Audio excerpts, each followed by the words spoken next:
Bom dia. Pastor Valnei está em conferência na Primeira Igreja Batista Regular de Farias Brito, por isso não está aqui, não estará nem nesta manhã, nem à noite, né? Mas vamos continuar os estudos da Palavra de Deus. Vamos orar inicialmente e depois teremos um tempo de meditação na sua palavra. Vamos orar. Senhor, nosso Deus e Pai, obrigado, Senhor, por mais essa oportunidade que o Senhor nos concede de poder estudar a Tua palavra. É um tempo maravilhoso, aprendendo mais do Senhor, conhecendo a Tua vontade boa, agradável e perfeita, podendo então receber de Ti todas essas bênçãos, como a alegria, a paz e até uma disposição mais aguçada em poder Te servir, uma fé mais fortalecida, a maior também comunhão contigo e com os nossos irmãos, tudo isso pelo que aprendemos na Tua palavra, tudo isso porque conhecemos mais quem Tu és e como Tu ainda trabalha nas nossas vidas e nos concede toda sorte de bênção espiritual. Nos abençoa, ó Deus, nos dando o entendimento, nos dando o reconhecimento das nossas falhas, dos nossos pecados, para que o Senhor nos santifique e nos use para a Tua honra e glória. Que eu peço em nome de Jesus. Amém. Já ouviram aquela expressão, por um pagam todos? Isso muitas vezes os pais fazem com seus filhos, né? Quando um filho comete um erro, ou uma desobediência, ou algum problema que ele acaba contribuindo, e aí o pai não sabe qual dos filhos foi que cometeu o erro, e nenhum quer dizer quem foi, e ele diz, então os dois vão ficar, eu digo os dois porque sempre era só eu e meu irmão, né? Mas no caso de famílias maiores, todos vão ficar sem determinado privilégio, né? O castigo, todos.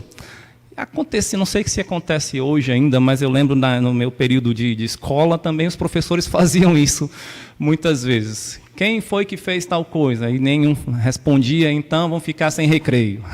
Então vão ficar sem isso, sem aquilo. Por um pagam todos. Então era uma expressão, pelo menos antigamente, muito utilizada e conhecida, mas parece que Deus age, ou agiu, muitas vezes assim também, com o seu povo, com seus filhos, pelo menos conforme o registro das Escrituras. Apesar de sabermos que cada um vai dar conta, vai prestar conta pelos seus feitos diante de Deus, né, dar conta de si mesmo, a Bíblia também afirma que somos um corpo, somos membros uns dos outros. E por isso deve haver uma harmonia. 1 Coríntios, né, Paulo fala em 1 Coríntios 12, 26, de maneira que se um membro padece, todos os membros padecem com ele. Se um membro é honrado, todos os membros se regozijam com ele. Aqui falando sobre algo ruim, no caso, um sofrimento, ou algo bom, no caso, uma honra. Mas em relação a uma disciplina, como que Deus age ou pode agir, né, ainda hoje. Como membros do povo de Deus, cada um de nós deve viver, então, em santidade, através de uma fé obediente para a glória de Deus e pensando no bem do corpo, no bem uns dos outros, porque fazemos parte de um corpo, né, o corpo de Cristo, o povo de Deus. Agora, como podemos perceber que uma vida individual pode abalar toda uma igreja ou todo um corpo? Nós vamos ver, através da história da nação de Israel, como o povo todo foi atingido por causa do pecado de um homem, e possivelmente de sua família, né? Tanto na transgressão, o povo de Deus foi afetado pela transgressão, e também na restauração. Mas antes queremos ver um exemplo positivo, e depois iremos para este homem. A primeira, então, verdade ou reflexão que gostaria de destacar aqui com os irmãos é que quando obedecemos às instruções do Senhor, Ele nos faz bem-sucedidos. E isso pode alcançar todo o nosso grupo, toda a nossa comunidade, todo o nosso povo, ou seja, o corpo. Vamos então para o livro de Josué. Peço que os irmãos abram suas Bíblias. para o livro de Josué. Os irmãos sabem muito bem que Josué foi escolhido por Deus para substituir Moisés na liderança do povo de Israel, tendo um encargo muito difícil de conquistar a terra prometida, dividir a herança entre as tribos de Israel, né? Difícil, não porque para Deus isso fosse difícil, mas pensando no ser humano. Era uma conquista, ele iria, por causa disso, enfrentar batalhas, lutas, iria ver coisas difíceis. Mas Deus concedeu a este homem e ao povo muitos fatores motivadores. Deus nos motiva a obedecê-lo. Vamos então para Josué capítulo 1. Eu quero começar com o versículo 5. Na verdade, vamos começar do início mesmo, versículo 1, vamos lá. Sucedeu depois da morte de Moisés, servo do Senhor, que este falou a Josué, filho de Num, servidor de Moisés, dizendo: Moisés, meu servo, é morto. Dispõe-te agora, passa este Jordão, tu e todo este povo, a terra que eu dou aos filhos de Israel. Todo lugar que pisar a planta do vosso pé, vou-lo tenho dado, como eu prometi a Moisés. Desde o deserto e o Líbano até ao grande rio, o rio Eufrates, toda a terra dos heteus e até ao mar grande, para o poente do sol, será o vosso limite. Ninguém te poderá resistir todos os dias da tua vida. Como fui com Moisés, assim serei contigo. Não te deixarei, nem te desampararei. Sê forte e corajoso, porque tu farás este povo herdar a terra que, sob juramento, prometi dar a seus pais. Então, somente ser forte e muito corajoso para teres o cuidado de fazer segundo toda a lei que meu servo Moisés te ordenou. Dela não te desvies nem para a direita, nem para a esquerda, para que sejas bem-sucedido por onde quer que andares. Não cesses de falar deste livro da lei, antes medita nele dia e noite, para que tenhas cuidado de fazer segundo tudo quanto nele está escrito. Então farás prosperar o teu caminho e serás bem-sucedido. Não te mandei eu, ser forte e corajoso, não temas, nem te espantes, porque o Senhor teu Deus é contigo por onde quer que andares. Veja então aqui algumas, eu vou chamar assim de armas, já que ia ser uma guerra ou várias batalhas que Josué teria que enfrentar juntamente com o povo. Vamos ver algumas armas que Deus deu a Josué para motivá-lo a obedecer. Uma delas, versículo 5, vou destacar aqui, é a presença ativa de Deus. Ninguém poderá te resistir todos os dias da tua vida. Por quê? Porque Josué era bom, era forte. Veja a continuação do versículo 5. Como fui com Moisés, assim serei contigo. Não te deixarei, nem te desampararei. Josué não iria, no caso, vencer as suas batalhas por causa dos seus próprios méritos, mas porque Deus estava com ele. Deus não o desampararia. Deus lhe daria força. Deus é quem estava pelejando, ou que iria pelejar pelo povo de Israel. Por isso, Josué era motivado a obedecer a Deus. Obedeça, porque eu estou contigo. Lembra que Jesus falou isso também aos seus discípulos? Eu estarei convosco todos os dias até a consumação dos séculos. Isso depois de ele passar uma tarefa, a grande comissão aos seus discípulos. Pregam o evangelho, façam discípulos, eu estarei convosco todos os dias. Ou seja, eles não estariam sozinhos para cumprir aquela missão. Aqui também lembramos que Deus não deixa os seus servos. Deus não abandona. Uma outra arma é a própria promessa de Deus. Versículo 6. Ser forte e corajoso, porque tu farás este povo herdar a terra que sob juramento prometi dar a seus pais. Deus prometeu há muitos anos atrás que aquela terra seria de Israel, seria do povo, da família de Abraão. Lembra a promessa que Deus fez, a aliança que fez com Abraão, que daria aquela terra. Eles iriam para o Egito, mas voltariam e herdariam aquela terra. Deus prometeu e fez um juramento, então Deus cumpre as suas promessas. Josué poderia então crer e obedecer nisso. Uma outra arma é a própria lei de Deus. Ou seja, as instruções estavam todas ali diante de Josué. Ele não precisava temer e pensar, e agora? O que eu vou fazer? O que tem que fazer? Estavam as instruções, Deus já tinha dado. Veja aí o versículo 7 e 8. Então, somente ser forte e muito corajoso para teres o cuidado de fazer segundo toda a lei que meu servo Moisés te ordenou. Dela não te desvies nem para a direita nem para a esquerda, para que sejas bem-sucedido por onde quer que andares. Não cesses de falar do livro da lei, antes medita nele dia e noite, para que tenhas cuidado de fazer segundo tudo quanto nele está escrito, então farás prosperar o teu caminho e serás bem-sucedido. Deus deu todas as orientações.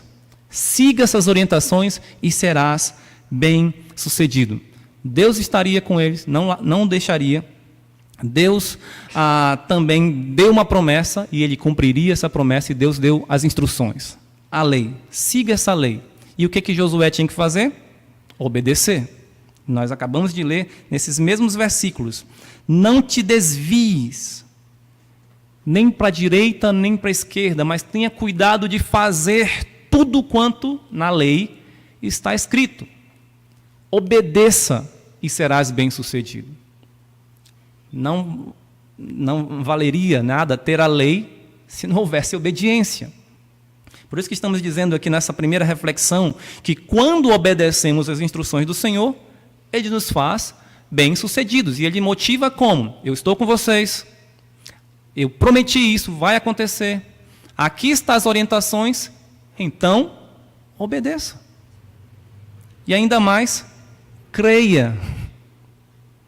Versículo 9. Não te mandei eu, ser forte e corajoso, não temas, nem te espantes, porque o Senhor teu Deus é contigo por onde quer que andares. A lei estava ali presente, as orientações Deus tinha dado, a promessa Deus tinha dado, a sua presença estava garantida. Então Josué e o povo precisavam crer em Deus, que tudo daria certo, porque a palavra de Deus não falha. Veja então que, a partir do versículo 10, Josué chama os príncipes do povo e os orienta a que se preparassem, pois dentro de 3 dias iriam atravessar o Jordão e entrar na terra que Deus prometera. Veja aí o versículo 11. Passai pelo meio do arraial e ordenai ao povo, dizendo: provede-vos de comida, porque dentro de 3 dias passareis este Jordão, para que entreis na terra que vos dá o Senhor, vosso Deus, para a possuirdes. Essas palavras de Josué já nos revelam que ele creu. Se preparem, porque vamos passar o Jordão e vamos herdar a terra. Dentro de 3 dias. Aqui revela a fé de Josué. Ele então fez algo semelhante ao que Moisés havia feito no deserto, lá em Cádiz Barneia, quando Moisés mandou 12 espias. Agora ele mandou 2 espias para que pudesse investigar e conhecer a cidade que seria conquistada, a primeira cidade além do Jordão, a cidade ali da terra de Canaã, terra prometida, que era Jericó.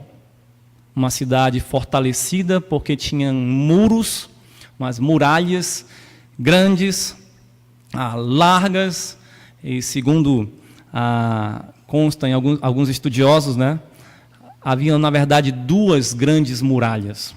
2 grandes muralhas.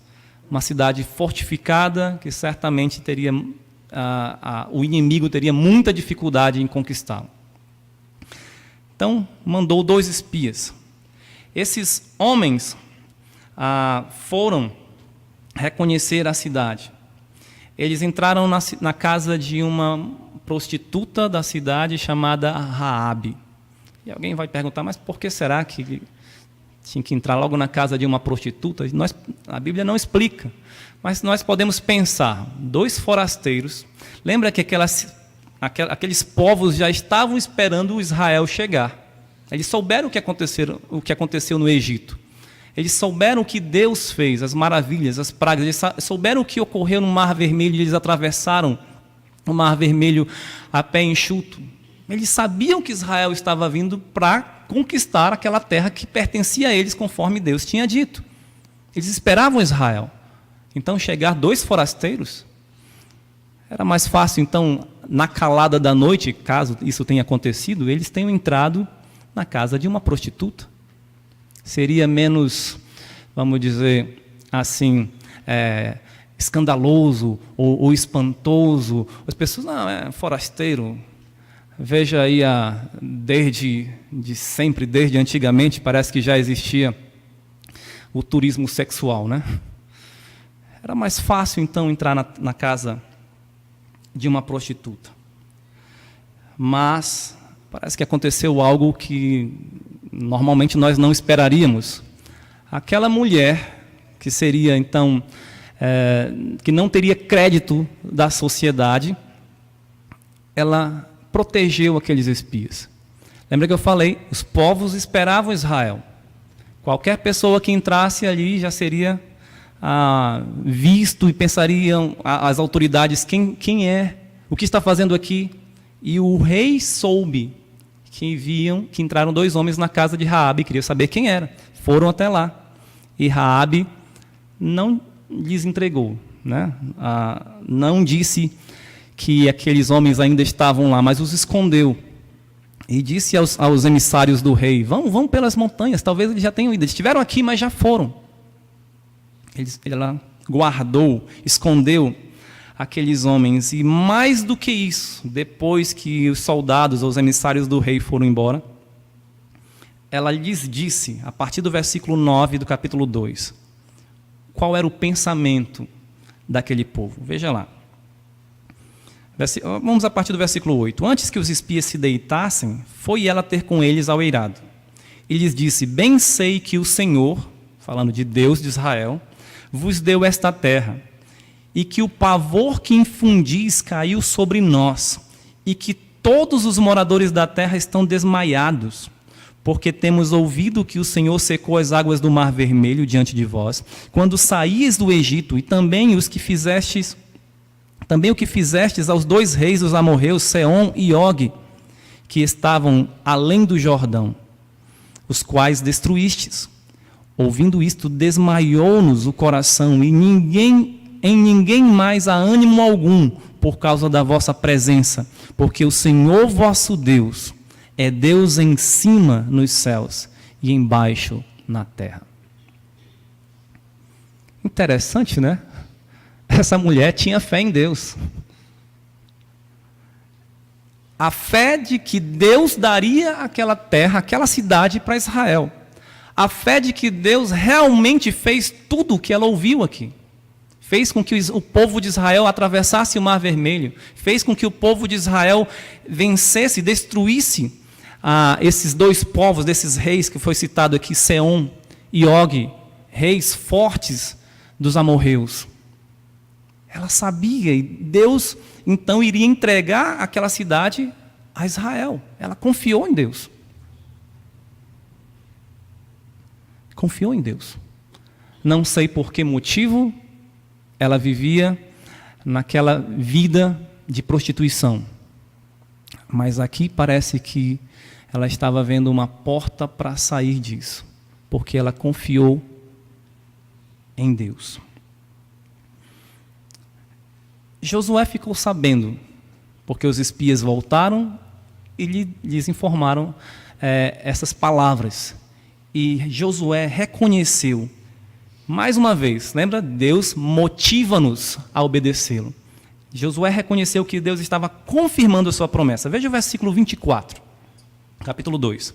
E disseram a Josué, certamente o Senhor nos deu toda esta terra nas nossas mãos, e todos os seus moradores estão desmaiados diante de nós. Veja, os espias creram, e logo depois Josué se levanta, versículo 1 do capítulo 3, de madrugada já chamando o povo, né? E tendo ele todos, aliás, levantou-se, pois, Josué de madrugada, e tendo ele todos os filhos de Israel partido de Sidim, vieram até o Jordão e pousaram ali antes que passassem. Eles já estavam se preparando, vamos atravessar. Mais uma vez, assim como foi atravessado o Mar Vermelho, vamos atravessar o Rio Jordão e Deus vai cumprir toda a sua palavra. Então, neste momento aqui, Josué, a partir do capítulo 3, Josué convoca o povo para uma santificação. Santificai-vos. Não está explícito aqui exatamente o que era essa santificação, mas nós entendemos pela leitura de outros textos do Antigo Testamento, uma santificação cerimonial, muitas vezes envolvia lavagem mesmo, banhos, né, e se preparar com roupas apropriadas e meditar na palavra de Deus e às vezes sacrifícios ou coisas nesse sentido. Isso era a santificação. Se preparem, se separem para Deus. Se separem para Deus, porque Ele os faria atravessar o Jordão. Veja o versículo 3, do capítulo 3. Ordenaram ao povo dizendo: quando virdes a arca da aliança do Senhor vosso Deus, e que os levitas sacerdotes a levam, partireis vós também do vosso lugar e a seguireis. Contudo, haja distância de cerca de 2.000 côvados entre vós, não vos chegueis a ela, para que conheçais o caminho pelo qual haveis de ir, visto que por tal caminho nunca passastes antes. Aí versículo 5, disse Josué ao povo: santificai-vos, porque amanhã o Senhor fará maravilhas no meio de vós. Veja que é importante a santificação. Deus queria agir, e iria agir no meio do povo, mas Ele queria agir no meio de um povo santificado. Queria então apresentar mais uma vez as suas maravilhas, começando então pela travessia do Rio Jordão. É interessante que eles mais uma vez atravessaram, e o destaque aqui é a Arca da Aliança. Os levitas, os sacerdotes, vão levar a Arca da Aliança até a margem do rio. E quando eles pisarem, molharem seus pés ali, o rio vai se abrir e todo o exército, todo o povo de Israel vai atravessar, inclusive aquelas 2,5 tribos que decidiram ficar antes, do Jordão. A Arca da Aliança representava o quê? A presença de Deus no meio deles. Então aqui foi um pouco diferente da travessia do Mar Vermelho, semelhante na forma de como abriu, e parece que as paredes d'água ficaram bem distantes, que disse que longe, muito longe da cidade de Adã, que ficava aproximadamente, segundo alguns relatos, a 24 quilômetros, então, daquela localidade, e que eles atravessaram de frente, veja o versículo 16, de Jericó.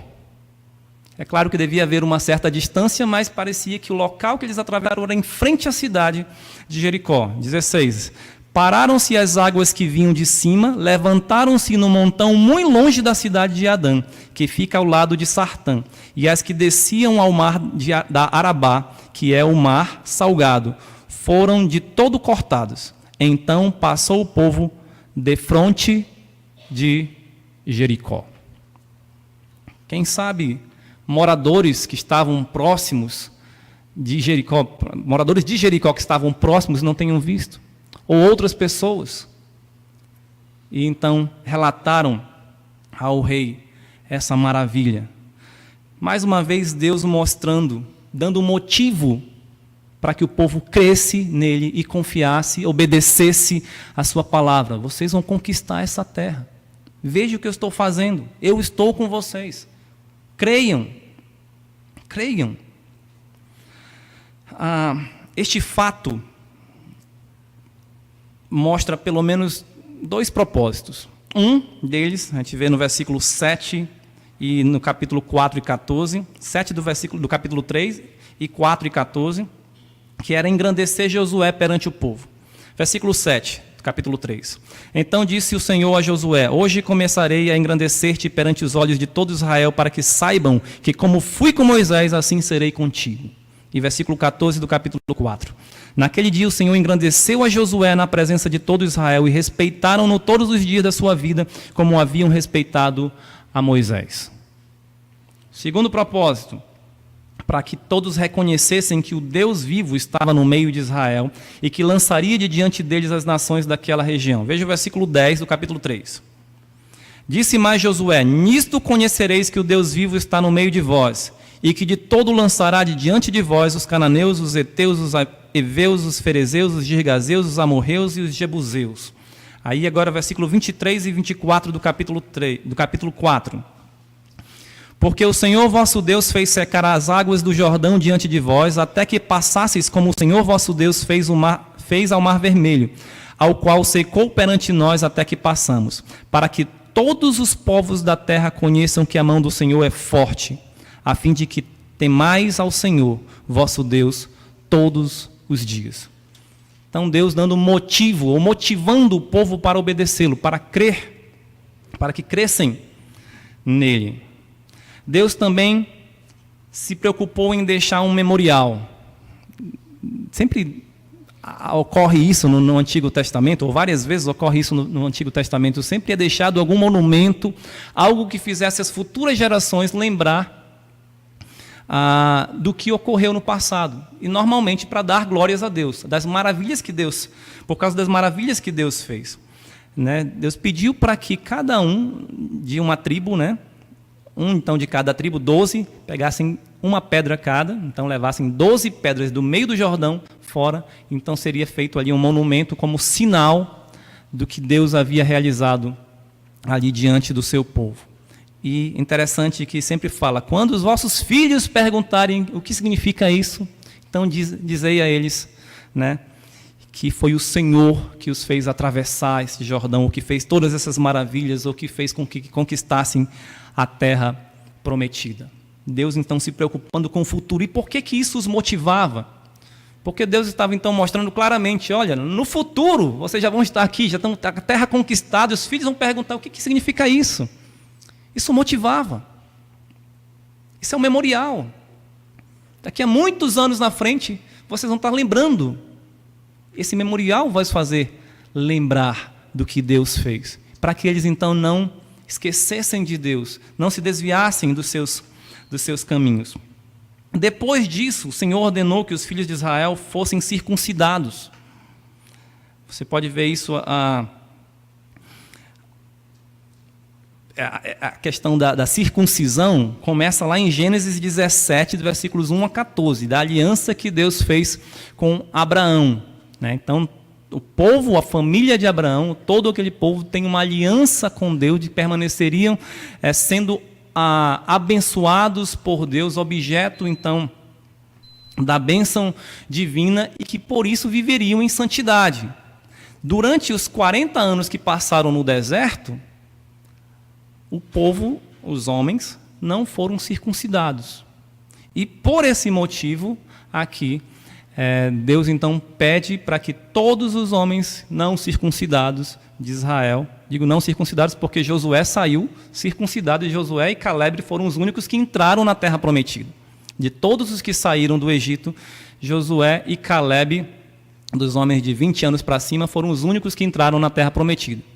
Os que saíram, muitos morreram por desobediência, por idolatria, por pecado, e crianças que nasceram no deserto é que entraram já adultos na terra prometida. E por isso essa prática estava mostrando aí uma renovação da aliança. Vocês pertencem a Deus, são o povo escolhido de Deus, têm uma aliança com Deus. Isso também reforçava a fé daquelas pessoas, daquele povo. E além disso, eles ainda celebraram a Páscoa. Veja como Deus motivou de várias maneiras. Capítulo 5, né? Eles celebraram a Páscoa praticamente 40 anos depois que a primeira Páscoa foi realizada. Depois da instituição da Páscoa, que foi ainda antes da 10ª praga, como nós vimos aqui alguns domingos atrás. E agora, versículos 10 em diante, vai falar que eles celebraram a Páscoa. Veja, estando, pois, capítulo 5, os filhos de Israel acampados em Gilgal celebraram a Páscoa no dia 14 do mês, à tarde, nas campinas de Jericó. Comeram do fruto da terra no dia seguinte à Páscoa. Pães asmos e cereais tostados comeram nesse mesmo dia. No dia imediato, depois que comeram o produto da terra, cessou o maná e não o tiveram mais os filhos de Israel. Mas naquele ano comeram das novidades da terra de Canaã. Veja que o povo aqui, por causa da Páscoa, lembrou do livramento que Deus efetuou ao povo que estava cativo no Egito, e também da promessa que Deus tinha dado: vocês vão sair para ir a uma terra que mana leite e mel. Durante o tempo que passaram no deserto, Deus os proveu de alimento através do maná, que caía todos os dias, com exceção de sábado. Mas agora que eles entraram na terra, Deus está dizendo: olha, a promessa foi cumprida, agora vocês podem desfrutar do fruto da terra. Uma terra que mana leite e mel. Então, mais uma vez, reforçando na mente deles: nós somos livres do Egito. Esse ritual deveria ser seguido por todas as suas gerações. E nós ainda lembramos, Deus nos prometeu trazer uma terra que mana leite e mel, e aqui estamos agora. Estamos entrando e prontos a conquistar. Veja então que Deus os motivou de várias formas. Assim, ainda além disso, a partir do versículo 13 do capítulo 5, o príncipe do exército do Senhor apareceu a Josué. Veja aí, versículo 13. Estando Josué ao pé de Jericó, levantou os olhos e olhou, e eis que achava em pé diante dele um homem que trazia na mão uma espada nua. Chegou-se Josué a ele e disse-lhe: és tu dos nossos ou dos nossos adversários? Respondeu ele: não, sou o príncipe do exército do Senhor e acabo de chegar. Então Josué se prostrou com o rosto em terra e o adorou e disse-lhe: que diz meu senhor ao seu servo? Respondeu o príncipe do exército do Senhor Josué: descalça as sandálias dos pés, porque o lugar em que estás é santo. E fez Josué assim. Josué o adorou como a Deus. E aqui nós lembramos que aconteceu algo semelhante com Moisés. Não foi? Quando ele chegou próximo à sarça ardente, que ele ouviu a voz dizendo: não te chegues para cá, mas tira a sandália dos teus pés, porque o local onde estás é lugar santo. Entendemos aqui que houve uma cristofania, ou seja, uma aparição de Cristo em forma humana, em forma corpórea, naquele período então do Velho Testamento, porque lembra, Jesus não tinha nascido como homem, então aqui era uma aparição em forma humana, e entendemos que aqui se refere a Cristo. Por isso a adoração, por isso o lugar santo não era um anjo como os outros anjos, mas era o próprio Senhor, o Messias, o Cristo esperado de Israel, ali aparecendo a Josué. Tudo isso para motivar Josué a permanecer firme, forte, corajoso, crendo e obediente às promessas de Deus. No capítulo 6, esse príncipe do exército do Senhor dá todas as instruções e o que eles deveriam fazer para, então, conquistar a terra ou a cidade de Jericó. O povo e Josué seguiram as instruções do Senhor e tudo sucedeu de acordo com o que havia sido instruído. Lembra que estamos estudando aqui? Primeira reflexão: quando obedecemos às instruções do Senhor, Ele nos faz bem-sucedidos. Ele deu várias motivações para crer e obedecer. O povo seguiu todas as instruções do capítulo 6, que os irmãos sabem muito bem, né? Os sacerdotes deviam ir com as trombetas de chifre de carneiro, né? Na frente levava a arca da aliança com todo o exército, iriam rodear a cidade uma vez por dia, em 6 dias, e no 7º dia rodearia 7 vezes, e por último, né, na última vez, as trombetas seriam tocadas mais longamente, então todo o povo iria gritar e as muralhas ruiriam. E tudo isso aconteceu. Tudo isso aconteceu. Apenas Raabe e sua família, todos os que estavam na sua casa, foram salvos. Toda a prata, todo o ouro, utensílios de ferro e de bronze foram consagrados ao Senhor. O resto, tudo deveria ser destruído. Versículo 17 do capítulo 6 tem uma instrução que foi dada também, de que o povo não poderia ficar com nada para si, não poderia possuir ou conquistar para si os despojos.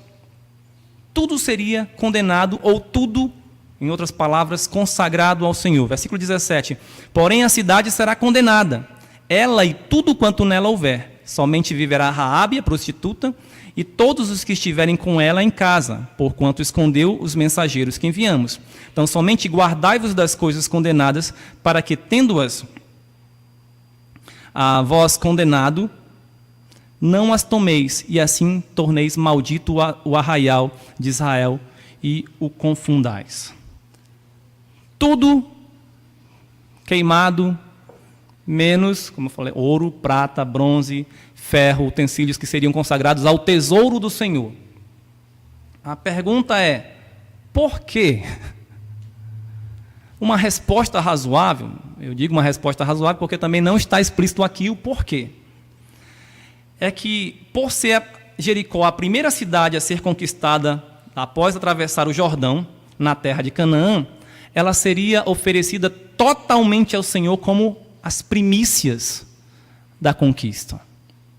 Essa é a primeira parte da conquista, isso pertence a Deus. Pode ver que até o ouro e a prata eram para Deus. O resto, tudo destruído. Inclusive homens, mulheres, crianças, idosos, tudo destruído. Inclusive os vasos com cereais, tudo destruído. Não poderia ficar nem os animais.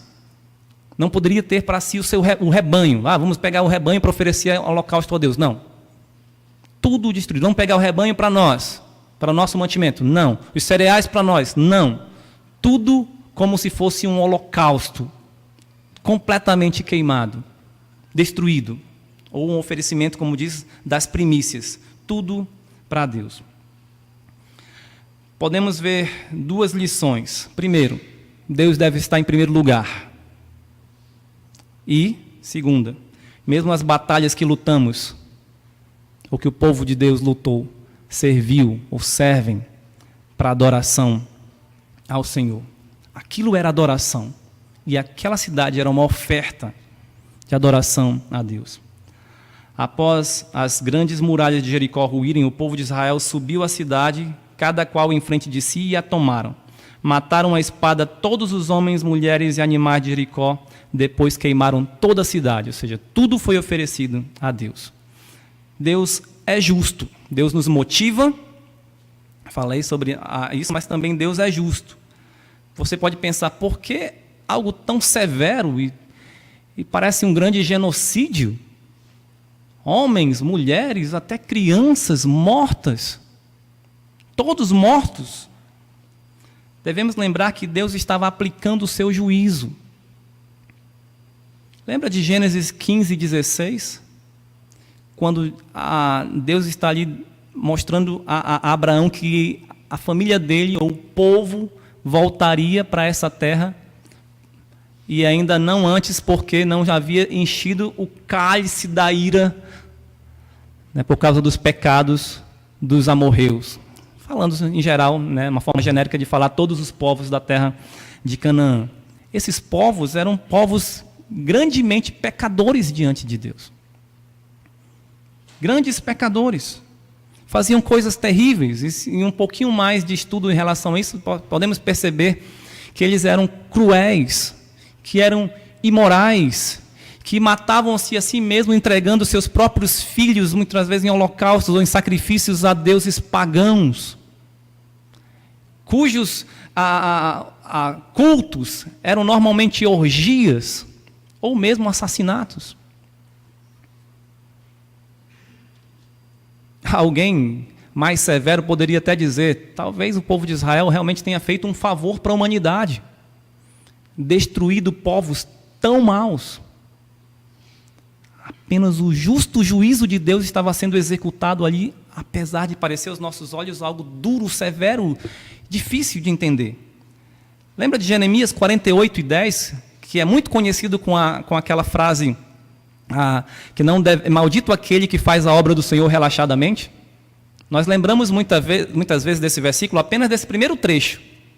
Mas o segundo trecho vai falar sobre a espada, sobre o sangue, Claramente, eu não vou lá por causa do nosso tempo já praticamente está esgotando, mas naquele contexto de Jeremias 48:10, os irmãos podem ver depois, está falando sobre juízo. O que é, naquele contexto, a obra do Senhor? É a nação que vai julgar, ou seja, destruir Moabe. Então, quando forem destruir Moabe, não sejam relaxados, porque esta é a obra do Senhor. Por que eu disse no início que não era uma tarefa fácil? Porque iria ser ali necessário batalhas, lutas, mortes. Muitas vezes obedecer a Deus não parece ser tão simples. Mas lembra que ali era um caso específico. A nação de Israel era uma nação teocrática. E Deus julgava o povo, assim como ele julgou a Sodoma e Gomorra. Só que Deus destruiu Sodoma e Gomorra apenas com seu poder, lançando fogo e enxofre do céu. Aqui ele usou o povo de Israel. Porém, Deus também é misericordioso, pois Raabe foi salva. Raabe e sua família. Lá em Hebreus 11:31 diz: pela fé Raabe, a meretriz, não foi destruída com os desobedientes, porque acolheu com paz aos espias. Ela acabou fazendo parte da genealogia de Cristo. Os irmãos podem ler lá em Mateus 1:5. Casou com Salmão e seu filho foi Boaz. Fez parte então da genealogia do Senhor Jesus Cristo. Deus foi misericordioso com Raabe, porque ela creu em Deus. Os obedientes são bem-sucedidos. Enfim, Josué e o povo de Israel, até aqui, foram bem-sucedidos, pois obedeceram fielmente ao Senhor. Enquanto obedecemos a Deus, Deus nos concede uma bem-aventurança. Deus nos concede bênçãos. Deus nos concede o seu favor, porque foi o que ele disse para fazer. Ser bem-sucedido, no caso de Josué, era conquistar a terra. Lembra que eu falei? Aquilo era um caso específico que não se dá com a igreja hoje. Hoje nós não somos uma nação teocrática, né, com um exército, né, um povo regido civilmente e com um exército militar. Não. Para ser bem-sucedido no caso de Josué, era conquistar a terra. Mas o que é ser bem-sucedido para nós da igreja? Tiago nos esclarece um pouco, um texto semelhante a Josué 1, quando diz lá no versículo 25: mas aquele que considera atentamente a lei perfeita, a lei da liberdade, e nela persevera, não sendo ouvinte negligente, mas operoso praticante, esse será bem-aventurado no que realizar. Vamos usar essa palavra bem-aventurado quase como sinônimo de bem-sucedido. Esse será, em outras palavras, feliz no que realizar. Isso não significa que essa pessoa será feliz porque tudo dará certo para ela. Né? Deus vai abrir os caminhos para todas as coisas aqui só de prazer para você. Não. Mas que aquele que faz a vontade de Deus se satisfará nisso. Será feliz no que realizar. Eu estou vindo para a igreja, nisso eu fico feliz. Eu estou orando, estou feliz. Estou lendo a Bíblia, estudando a palavra de Deus, estou feliz. Estou evangelizando, estou feliz. Estou testemunhando aos outros, estou feliz. Estou andando em santidade, estou feliz. Estou sofrendo por causa da minha fé, sendo perseguido, bem-aventurado os perseguidos. Aqueles que são injuriados, feliz. Tiago ainda 1:27, para vermos o contexto. Tiago 1:27. A religião pura e sem mácula para com nosso Deus e Pai é esta: visitar os órfãos, as viúvas nas suas tribulações e assim mesmo guardar-se incontaminado do mundo. O que é então ser bem-sucedido? O que é obedecer à palavra de Deus? É guardar-se incontaminado do mundo.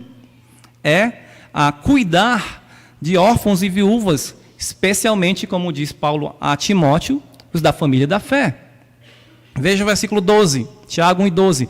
Bem-aventurado o homem que suporta com perseverança a provação, porque depois de ter sido aprovado, receberá a coroa da vida, o qual o Senhor prometeu aos que o amam.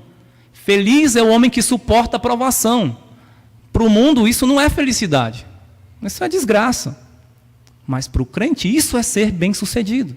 Isso é ser bem-aventurado, ou seja, guardar-se incontaminado do mundo, fazer o bem para as pessoas e mesmo na provação manter-se firme, perseverante.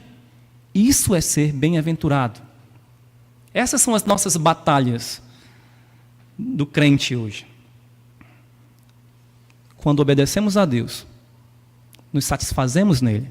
Aí posso lembrar daquele texto do Salmo, também muito conhecido: agrada-te do Senhor e Ele satisfará os desejos do teu coração. O que é satisfazer os desejos do coração?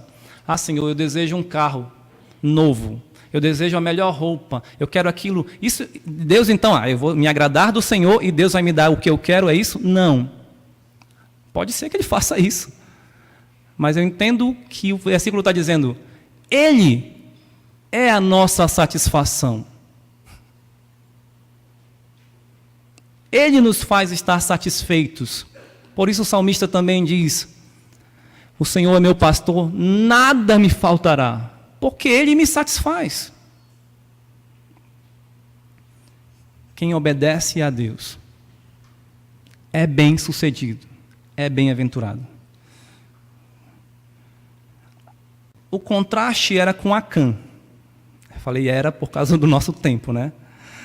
O contraste, então vou fazer apenas resumido. Deus deu uma ordem: não pegue os despojos, as coisas condenadas. Por quê? Aí volta ao versículo 17, aliás, versículo 18 do capítulo 6. Também guardai-vos das coisas condenadas, para que, tendo-as vós condenado, não as tomeis e assim torneis maldito o arraial de Israel e o confundais. Essa próxima reflexão é que a desobediência de um só membro pode prejudicar todo o corpo. Deus julgou todo o corpo. Versículo 1 do capítulo 7. Prevaricaram os filhos de Israel nas coisas condenadas, porque Acã, filho de Carmi, filho de Zabdi, filho de Zerá, da tribo de Judá, tomou das coisas condenadas. A ira do Senhor se acendeu contra os filhos de Israel. Prevaricaram os filhos de Israel. E aí se acendeu a ira do Senhor contra os filhos de Israel. Mas calma aí, não foi Acã que pecou? Deus julgou o povo. Deus não havia dito que se pegarem das coisas condenadas, todo o arraial seria maldito? Pensando na metáfora do corpo, de novo. Se alguém empurrou uma pessoa para que ela caísse, não vamos dizer que foi apenas a mão a culpada pelo empurrão, mas vamos dizer que foi a pessoa. Não foi a mão do Gabriel que empurrou o Adriel. Não, foi o Gabriel que empurrou o Adriel. É só um exemplo. Isso não aconteceu. Não vou dizer, a mão, olha que mão. Não, pai, foi a minha mão. Pastor, foi a minha. Não, foi você. Acã fazia parte do povo de Israel. Logo, era errado dizer que o povo de Israel pecou? Assim também somos a igreja manancial, uma igreja local. Portanto, se um membro pecar, pode-se dizer que a igreja manancial pecou. É isso que eu estou tentando dizer em relação a pecados que afetam o corpo. Pecados ocultos, que muitas vezes são ocultos apenas da igreja ou do pastor, e não são ocultos lá fora. O pecado oculto põe em risco todo o corpo. Versículos 2 a 7, fica claro o que aconteceu. Eles foram para uma próxima batalha na cidade de Ai, uma cidade pequena, e disseram, vamos lá guerrear contra a cidade tranquilamente. Eles não sabiam o que tinha acontecido. Era o pecado oculto.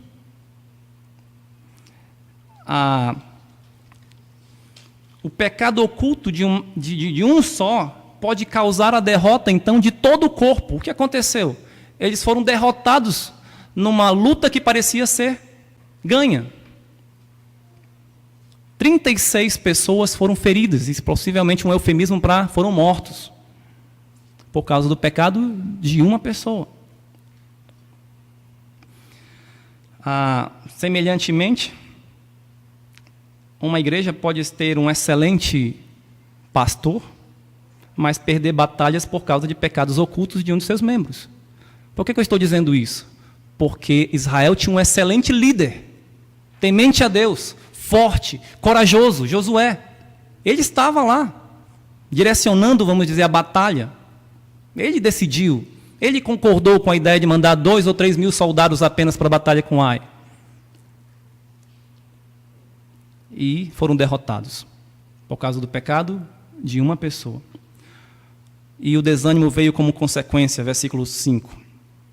Eles então tiveram a sua alma derretida e se tornou em água. Veja lá, os homens de Ai feriram deles uns 36, e aos outros perseguiram desde a porta até as pedreiras e os derrotaram na descida, e o coração do povo se derreteu e se tornou como água. Versículo 6 diz que Josué rasgou as suas vestes e clamou a Deus: Senhor, o que vão fazer lá de nós agora? O que vão fazer? Os povos, quando perceberem que nós perdemos, virão todos e nos destruirão. Por que nos trouxeste para cá? Parece de novo aquele choro do deserto. Senhor, por que nos trouxe para o deserto para nos matar aqui de fome, nos matar de sede? Não era melhor estar lá no Egito? Parece que estava voltando aquilo de novo, o desânimo. A culpa foi de Deus? O que Deus disse então para Josué? Por que está aí prostrado? O povo pecou. O desânimo vem por causa do pecado.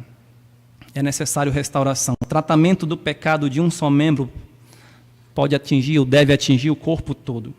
Eles buscaram então ao Senhor a partir do versículo 6 até o versículo 9. Foi necessário mais uma vez, conforme o versículo 10 a 13, a santificação. O povo se santificou mais uma vez. A santificação sempre é importante para que possamos atender, conhecer e aceitar a palavra de Deus. E o transgressor foi punido severamente. A partir do versículo 21, isso fica claro quando Acã é descoberto. E ele confessa o seu pecado. Ele diz: eu vi, eu cobicei, eu tomei e eu escondi. Versículo 21. Quando vi entre os despojos uma boa capa babilônica e 200 ciclos de prata e uma barra de ouro do peso de 50 ciclos, cobicei-os e tomei-os, e eis que estão escondidos na terra no meio da minha tenda, e a prata por baixo. Veja só como começa aí o caminho do pecado, né? Olha, deseja, toma e esconde. Era necessário uma justa punição. Deus não é injusto. Acã escolheu desprezar a ordem de Deus para desfrutar dos prazeres do pecado. Deus puniu o transgressor, bem como toda a sua família. É interessante e é impossível não fazermos um paralelo entre a família de Acã e a família de Raabe. Raabe e seus familiares deveriam ter morrido juntamente com os demais habitantes de Jericó, mas foram salvos da destruição porque creram em Deus. A gente viu a fé de Raabe. Nós não vimos mais explicitamente a fé das familiares, mas se eles estavam na casa de Raabe, é porque eles acreditaram nela e creram em Deus. Acã e sua família deveriam desfrutar das bênçãos de Deus, a bênção da aliança, a conquista da terra, mas foram mortos porque desobedeceram, não crendo na palavra do Senhor. Possivelmente, os familiares de Acã eram cúmplices, eram coniventes. Foi escondido debaixo da tenda. Morreram todos. Todos. A punição deles foi severa, porém foi justa. Por causa do pecado de Acã, outros israelitas morreram na primeira batalha. A punição de Acã nos faz lembrar que Deus leva o pecado a sério e que o salário do pecado é a morte. Deus concedeu o perdão após essa punição, porque o próprio Acã confessou os seus pecados, mas ele foi punido, o povo recebeu o perdão, o povo pôde ir à batalha contra Ai, teve a sua vitória, e isso representando então o perdão de Deus. Enfim, nós vimos 3 reflexões. Quando obedecemos às instruções do Senhor, somos bem-sucedidos. A desobediência de um só membro pode prejudicar todo o corpo. O tratamento do pecado de um só membro deve atingir todo o corpo. Todos buscando santificação, todos orando uns pelos outros, um buscando aconselhar os outros. Lembrando talvez aquela frase que diz que uma corrente é tão forte quanto seu elo mais fraco. Isso deve nos fazer nos deixar preocupados em cuidar uns dos outros, para que possamos ser uma igreja forte espiritualmente. Se fôssemos estimar a porcentagem dos crentes que não estão em total comunhão com Deus por causa de pecados ocultos não confessados, quanto seria? 10%? 20%? 30%? 40%? 50%? Se pelo pecado de um só homem, todo o povo foi abalado, no caso ali da história que acabamos de ver, imagine uma certa porcentagem de pecados no nosso meio. Precisamos orar uns pelos outros, precisamos confessar os nossos pecados para recebermos o perdão de Deus e andarmos em santidade, desfrutando das suas bênçãos, e assim sim seremos bem-sucedidos. Vamos orar. Nosso bendito Deus e Pai, obrigado pela Tua palavra.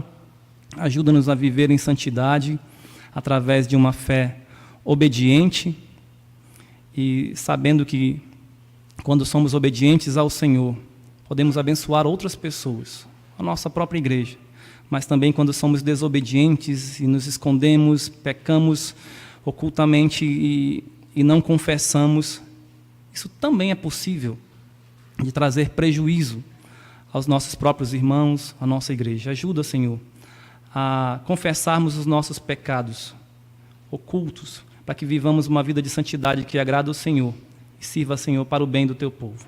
Pedimos tudo isso em nome de Jesus. Amém.